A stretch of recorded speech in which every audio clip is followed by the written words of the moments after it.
بدي سلمه للشرطة، لكن قبل ما سلمه للشرطة بدي بإيدي مستندات أنا أثبت عليه الجرم وبيعه البيت تبعي، لأنه هلأ إذا مسكوه بينكر وبصير بخاتلها هيك وهيك.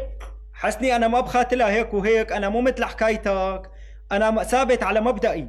أنا قلت لك إنه زيح من وشي من هالقهوة وما كنت تروح. على كل الأحوال طق موت طول الليل كنت عم أغني على المسرح. هلا شو بدك فيه؟ هون حاكيني. أنا اللي بدي أفهمه بس إنه قلت لي جيب لي آلة تصوير، جبت لك آلة تصوير، قلت لي جيب لي ماكينة تسجيل، جبت لك ماكينة تسجيل. شو المستمسكات اللي رح تاخذها؟ شو الاستحياطات اللي أنت عاملها؟ مرحبا يا شباب. أهلين أهلين ابن حلال. أهلين أبو دياب. أهلين. كيفك حسني أفندي؟ أهلين أبو دياب. العافية. كيف امتكم؟ شوف يا سيدي، ابن حلال شرف.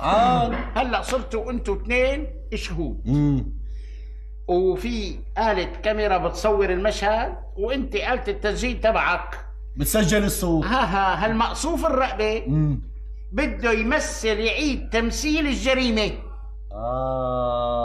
بدي افهم انا شو رح تستفيد من الشغله. طيب خليه يكمل نشوف. كيف باع بيتنا بيتي، ايوه، وكيف فاوض الرجال، وكيف قبض المصريات، كله هذا بدي يصوره بضمن لإضبارة الدعوة. ساعتها صار مستمسك مضبوط. ايه سيدي؟ إيه ايدك وما تعطي، انت وكلتني وانا بعت البيت. هلا بلا كلام طالع نازل، حاكيني هون. نعم.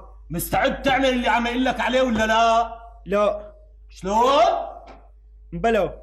بس أيوة. بس هلا بدنا نحن فريد بيك يجي حتى نفهم منه كيف صار المقلب. مين صح اللي اشترى البيت؟ انا بعثت له خبر مصابع، يعني من هون ل5 دقائق دقيقتين بيجي، ما بقى الا يصل. بعثت له خبر. طيب معلم افكوني مشان اعرف مثل لكم الجريمه مثل ما عم يطلب حسني افندي. ايه طيب.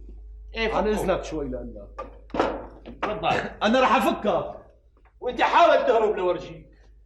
رجال ما بتهرب لك يا ابو صياح، عيب تحكي هالكلمه، انت رجال معدل انت. ايه طيب ها. انت رجال ما رجال. يا حيف على الرجال اللي مثلك. والله خضرت ايدي يا معلم ابو صياح. لك ليش هيك سقف المسرح؟ ليش هيك؟ لك من شو فنجان قهوه غازي. حاضر معلم.